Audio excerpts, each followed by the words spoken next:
50 Cent walks into a talk show like a man who already knows 50 Cent is going to torch the building on the way out.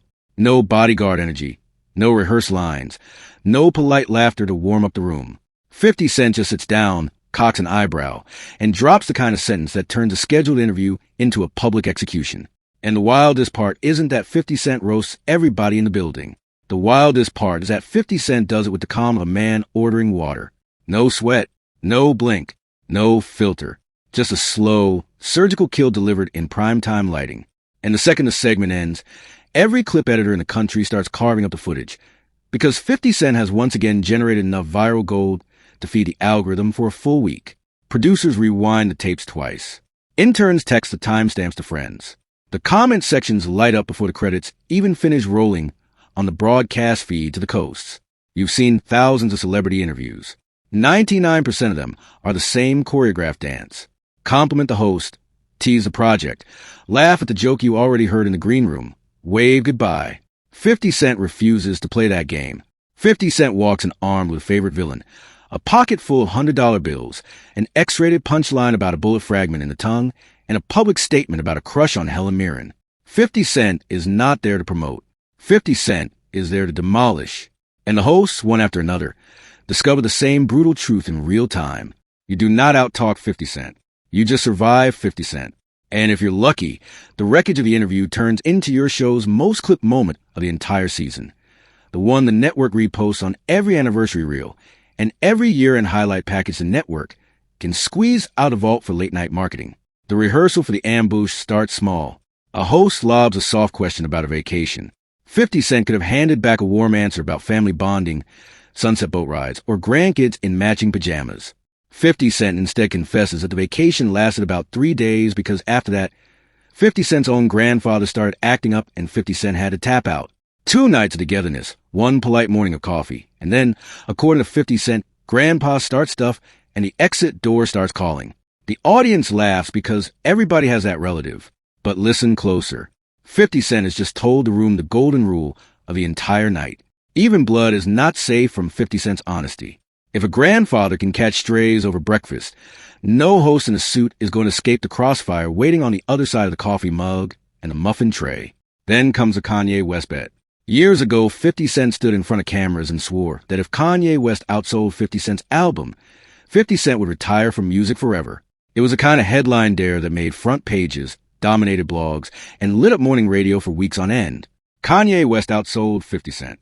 And here 50 Cent is, still recording, still touring, still very much in the business, sitting in a chair on national television being reminded of that unpaid promise. Most artists would squirm. Most artists would spin a paragraph about the vision or the evolution of the brand or the pivot to executive producing. 50 Cent doesn't reach for a single one of those crutches. 50 Cent just shrugs and admits on camera, yeah, well, I say a lot of things that I don't mean. The room detonates. Because that is a confession every celebrity guard with lawyers. And 50 Cent just tossed on the table like a receipt from a corner store. No napkin, no apology, no PR spin, no backpedal at all. That is the tell. That is when the audience realizes what kind of interview this actually is. 50 Cent is not selling a rap album, a liquor brand, or a streaming series in this moment. 50 Cent is selling the truth. And the truth is that 50 Cent will burn any past statement, any old promise, any polished narrative if it means giving the crowd a real answer. Every host who books 50 Cent thinks the host can be the one who catches 50 Cent slipping. Every host learns mid-question that 50 Cent has already walked past the trap, sniffed it, and is now quietly setting a bigger 1-3 moves ahead. That is not media training. That is street chess with studio lighting and a live studio audience seated as an unwitting jury on tape and on record. The interview then twists somewhere no publicist ever greenlights. The host asks about the shooting. 9 bullets one night in front of 50 Cent's grandmother's house. Most guests would drop the voice, look at the floor, and give the audience a scripted survivor speech about second chances and gratitude. 50 Cent does the opposite. 50 Cent describes it like a doctor going through a chart. Most of the shots landed in the legs. 1 hit the hand. 1 shattered into the face. A fragment settled into 50 Cent's tongue and permanently changed how 50 Cent speaks. That is the part where the room tenses up because they can feel the tragedy in the air. And then 50 Cent, without warning, leans into Mike and says the fragment is great for oral sex. The room goes silent for half a beat. Then the entire studio explodes. The host physically cannot recover. 50 Cent has just taken the darkest night of 50 Cent's life and served it back as a punchline sharper than anything the writers had scripted for the whole season of the show combined into one bit. This is a pattern 50 Cent runs on every stage, and once you see it, you cannot unsee it. 50 Cent takes a moment the audience expect to be heavy, and 50 Cent flips it into a moment the audience will quote for a decade. Trauma, betrayal, feuds, arrests, court cases, near-death experiences. 50 Cent has been through them all, and 50 Cent refuses to hand any of them back as a somber TED Talk. 50 Cent gives them back as a bit, and the audience rewards 50 Cent for it every single time, because in a media landscape drowning in curated vulnerability and rehearsed tears, 50 Cent's brand of unbothered comedy hits like a splash of cold water in a room full of scented candles and soft-spoken affirmations of self-care and journaling. Then the villain question happens. A host, digging for a fun answer, asks 50 Cent to name a favorite movie villain. The room is expecting a slick answer. Maybe the Joker. Maybe Hans Gruber. Maybe Darth Vader. 50 Cent leans back, thinks for exactly one heartbeat, and says, I kinda like Diddy, not a movie villain. A real, living, currently embattled mogul whose name is glued to headlines and legal filings. The host physically flinches and blurts out, that was, okay, not the answer I was expecting. Because there is no expecting 50 Cent. That is the whole point. You submit a question, and 50 Cent hands back a headline in one 4-word sentence. 50 Cent has generated a clip that will circle the internet for weeks, get stitched into thousands of reaction videos, and remind everybody that 50 Cent is willing to name names when other rappers are still whispering into burner phones behind tinted windows in parking garages after midnight in the rain. Now watch what 50 Cent does with Stephen Colbert. 50 Cent is asked about rap beef, and 50 Cent zooms out to compare rap rivalries with the late-night ecosystem. 50 Cent starts jokingly ranking the hosts, and here is where the surgery kicks in. 50 Cent floats the idea of a feud with Jimmy Fallon, and then dismisses it because, in 50 Cent's own words, Fallon is too nice to pop a cap in my ass. Then 50 Cent pivots, casually, and delivers a killer line. 50 Cent tells Colbert that Jimmy Kimmel is a guy you watch and think, man, Jimmy Kimmel. The cheering explodes. Colbert has just been complimented and clowned inside the same breath. In Colbert's own studio, on Colbert's own set, in front of Colbert's own audience. 50 Cent immediately smiles and blames Colbert for saying it. That's him, not me. I love you, Jimmy. That's him saying it. The escape is so smooth that even the losing side is laughing. That is the difference between a rapper and a 50 Cent. Even the roast has a getaway car parked to the curb with the engine already running, and the tank already full to cap, and the tires already warm. And speaking of getaway cars, let's talk about the back pocket. 50 Cent walks into an interview, and the host somehow becomes obsessed with the shape of 50 Cent's back pocket. The host jokes about divots and voluptuous apples, and finally cracks and demands a mystery be solved. 50 Cent stands up, turns, and reveals a wad of cash so absurd it doesn't look real. $25,000 in $100 bills, folded into a pocket like most people fold a gym membership card. The studio screams. The host stutters. And when asked why anyone would walk around with $25,000 in cash, 50 Cent gives the most 50 Cent answer possible. 50 Cent says, I don't know whether I have to buy something. That is the whole justification. Not an emergency. Not an investment. Not an offshore account transfer. Just a vague possibility that 50 Cent might want to buy something, and that something might cost 25 grand cash on the spot. 50 Cent is not showing off. 50 Cent is describing a Tuesday afternoon errand run to the corner bodega. The Helen Mirren confession is the moment where 50 Cent shows a completely different weapon in the arsenal. 50 Cent admits, publicly on camera, that 50 Cent has a crush on Helen Mirren. The host clocks a confession, gets a wicked idea, and reveals that the host has personally made out with Helen Mirren on camera. That should be the trap that finally closes on 50 Cent.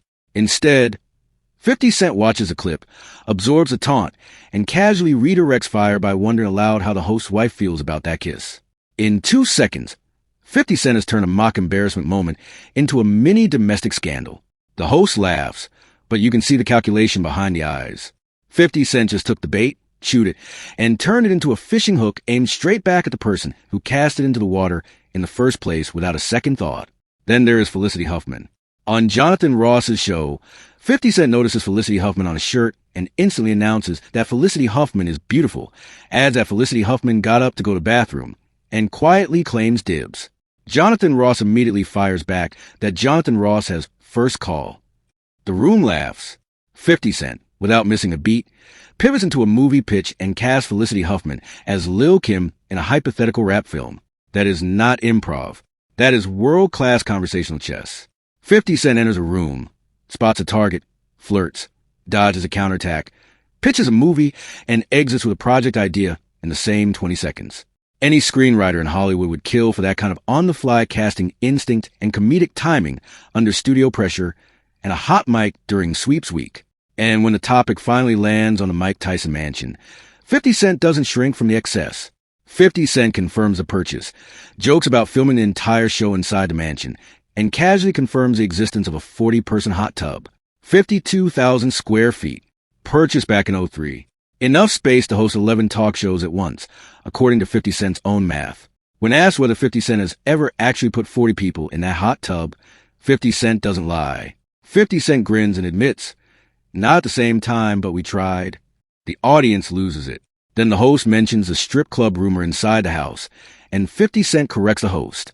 It is not a strip club. It is an adult entertainment area, a place to make donations when 50 Cent is feeling charitable. Because, according to 50 Cent, there are a lot of single mothers out there who need help. That is the 50 Cent playbook in a single paragraph. Every accusation gets reframed as philanthropy. Every red flag gets rebranded as generosity. Every wild rumor gets confirmed, expanded, and then made funnier than the rumor itself ever was in the original tabloid printout. Now zoom out. Notice what 50 Cent has just accomplished. In one interview cycle, 50 Cent has admitted to breaking a public bet, cracked a bullet-in-the-tongue joke, publicly named Diddy as a favorite villain, roasted 3 late-night hosts on 50 Cent's own network appearances, revealed a 5-figure cash pocket, flirted with 2 Oscar-caliber actresses, and confirmed the existence of a 40-person hot tub and an adult entertainment area. Any one of those would be a career headline for another rapper. For 50 Cent, it is Tuesday night television. That is why every host keeps booking 50 Cent. 50 Cent is human clickbait with a heartbeat, a walking headline generator wrapped in a bulletproof vest of humor, and a smirk that never breaks under interrogation lights or courtroom scrutiny. The Dr. Dre and Eminem story cracks the mask even further. 50 Cent describes what it feels like when a text arrives from Dre and Eminem at the same time. The room goes quiet. 50 Cent explains that the second Dre texts, everything else stops. 50 Cent is producing television, running businesses, closing deals, executive producing hit series, launching liquor brands. And 50 Cent immediately drops all of it because Dre said the word now. 50 Cent writes the verse, sends it back, and the reward is not a phone call, not a compliment, not a paragraph of praise. The reward is fire emojis. And from Dre specifically, sometimes there are no emojis at all. Sometimes Dre just tilts the head, gives the smallest nod, and that is the entire review. 50 Cent physically imitates the nod on camera, and the room falls apart. Because 50 Cent has just revealed the true currency of hip-hop's highest table. Approval from Dre is one nod. That is it. That is the paycheck. That is the platinum plaque of emotional feedback in the modern rap game. Then 50 Cent pivots into film set story where 50 Cent decided, alone and without warning, to enter a scene upside down like a music video intro. 50 Cent trained for 7 days to hang upside down, gained weight for role of an institutionalized character, and hung in that position for so long that 50 Cent began genuinely worrying about landing on 50 Cent's own head. Snoop Dogg entered the same set with a normal walk-on, cool as ever, in 50 Cent, watching from upside down, realized in real time that 50 Cent had ambushed 50 Cent. And that is the meta joke of 50 Cent's whole career. The only person consistently pulling stunts on 50 Cent is 50 Cent. 50 Cent even argues with directors about how a real shootout unfolds, because 50 Cent has actually lived through one and knows the choreography of chaos better than a crew reading it off a page in an air-conditioned trailer, sipping oat milk, and reviewing storyboards on iPads. Then comes Saint Kitts. 50 Cent gets pulled up to perform at the last minute after another act drops out, sings a single song, and the local police, whose uniforms lean more military than civilian, arrive backstage with an unexpected sentence. Mr. 50, you have shown respect. But the things you say on the stage, you have to come with me, I have to arrest you. 50 Cent gets walked to a precinct because of lyrics. The passports get confiscated. 50 Cent sits inside a foreign police station wondering if 50 Cent is genuinely in trouble over performing 50 Cent's own catalog. Most rappers would panic tweet. Most rappers would call a lawyer, a manager, an embassy, a publicist, and a therapist in a single group chat before the paperwork was even filed. 50 Cent turns the arrest into a segment, sits down in a talk show chair months later, and tells the whole story like a scene from a comedy pilot ready for pickup by any network with a checkbook and a slot. Then Colbert asks about the $3.5 million in cash 50 Cent brought to a photo shoot. 50 Cent confirms it and immediately roasts Colbert for pretending to be broke. "You act like you don't have a lot of money, Stephen." Colbert, cornered on Colbert's own set, admits, "I'm very comfortable. I do fine." 50 Cent grins and hits the final button. You on season 10. The crowd erupts, because in 3 sentences, 50 Cent has flipped the interview seat. Colbert is now the guest. Colbert is now the subject. Colbert is now the person answering questions about money and longevity. And Colbert didn't even realize the switch happened until the audience was already on 50 Cent's side of the desk cheering loudly for more. Kazakhstan. 50 Cent has performed in more than 30 countries, and Kazakhstan is somehow the one Colbert wants to know about. 50 Cent looks up and delivers a sentence that ends the segment. "They don't know I'm not Michael Jackson." The cheering is instant, because in 9 words 50 Cent has painted the entire globe-trotting rap career. Somewhere in a country most Americans could not point out on a map, 50 Cent is performing to a crowd that thinks 50 Cent is a bigger superstar than superstardom itself. And 50 Cent lets the crowd believe it. 50 Cent walks off that stage a legend on a different continent, and then flies home to argue with hosts about back pockets full of hundreds and hot tubs full of guests and grandkids full of jokes at the breakfast table on Sunday morning. Finally, 50 Cent teases a future. 50 Cent wants a romantic comedy. 50 Cent invokes it as proof that the genre works for a rap star with charisma. 50 Cent name drops Eva Mendes as a dream co-star and dares the internet to make it happen. 50 Cent is not just building career. 50 Cent is publicly casting 50 Cent's own next act, live, on camera, in front of millions, and daring the film industry to say no to the pitch on camera in front of everyone watching at home tonight. Add it all up, and you understand why 50 Cent stole the show every time 50 Cent walked onto one. 50 Cent is not funny by accident. 50 Cent is not honest by accident. 50 Cent is running a proven, ruthless formula. Answer the question the audience did not expect. Turn every trauma into a punchline. Turn every host into a target. Turn every rumor into a bigger rumor. Turn every pocket into a spectacle. Turn every promise into a shrug. Turn every silence into a nod. And never, ever, hand the microphone back until the room is laughing so hard the credits are already rolling, and the producers are begging for a return booking before the applause even dies down for the segment cut on air. That is not luck. That is not swagger. That is a system. And 50 Cent has been running that system for over 2 decades, in every studio, on every couch, under every set of hot lights, with the same calm, the same eyebrow, the same one-liner ready in the chamber. Every host thinks the host is interviewing 50 Cent. Every host discovers, one drop jaw at a time, that 50 Cent is interviewing the audience through the host. If a clip of 50 Cent made you laugh, made you gasp, or made you rewind, hit like, hit subscribe, and drop in the comments the exact 50 Cent moment that broke your composure hardest tonight. Because 50 Cent has 100 more of those already loaded, and the next chair 50 Cent sits in is going to catch fire right on schedule, on camera, in front of everyone watching worldwide for.